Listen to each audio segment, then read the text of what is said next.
जंगल के बीचों बीच एक हलचल मची थी। सूरज की किरणें घने पेड़ों से छनकर धरती पर गिर रही थीं, और पत्तों की सरसराहट के बीच एक तेज गूंज उठी। एक हिरन तेजी से भाग रहा था, पीछे एक शेर था, और दोनों की गति से जंगल कांप उठा। दूर एक भालू ये सब देख रहा था। उसकी आंखों में कुछ सोचने की झलक थी। हिरन का नाम था चंदन, शेर का नाम रुद्र और भालू का नाम बलराम। चंदन ने अपनी पूरी ताकत से छलांग लगाई और एक ऊंचे पत्थर पर चढ़ गया, लेकिन रुद्र ने झपट्टा मारा और उसके पंजे चंदन की पूंछ को छूने ही वाले थे कि अचानक एक भारी आवाज आई, बस अब और नहीं। बलराम अपनी पूरी ताकत से गरजा, जिससे पूरा जंगल सन्न रह गया। रुद्र ठिठक गया और बलराम की ओर घूर कर देखने लगा। ये जंगल सिर्फ ताकतवरों का नहीं है, ये हम सबका है, बलराम ने शांत लेकिन दृढ़ स्वर में कहा। रुद्र कुछ कहता, इससे पहले ही झाड़ियों में कुछ हलचल हुई और वहां जंगल के कुछ और जानवर आ खड़े हुए। हाथी, लोमड़ी, तोता और खरगोश। सबकी आंखों में एक ही सवाल था, कब तक ये डर का खेल चलता रहेगा? रुद्र हंसा, तुम सब सोचते हो कि मैं बुरा हूं? मैं राजा हूं, और राजा को भूख लगती है।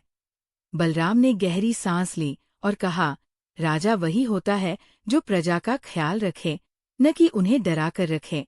बाकी जानवरों ने भी हाँ में सिर हिलाया।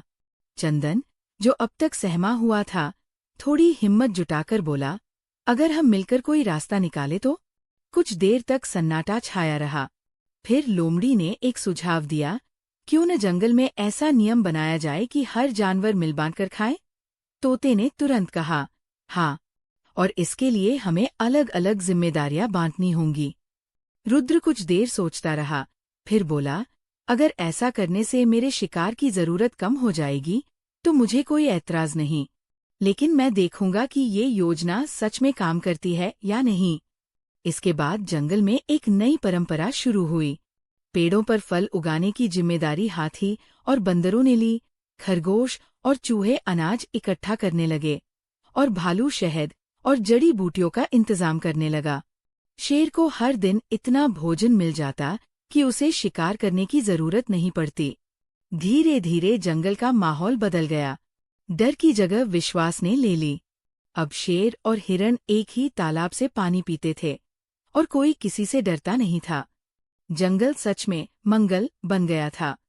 एक दिन रुद्र एक ऊंचे टीले पर बैठा था और उसने दूर तक फैले जंगल को देखा। उसने महसूस किया कि ताकत सिर्फ डराने के लिए नहीं होती, बल्कि सुरक्षित रखने के लिए भी होती है। उसने एक लंबी सांस ली और हल्की मुस्कान के साथ कहा, शायद असली राजा वही होता है जो अपने राज्य को खुशहाल बनाए।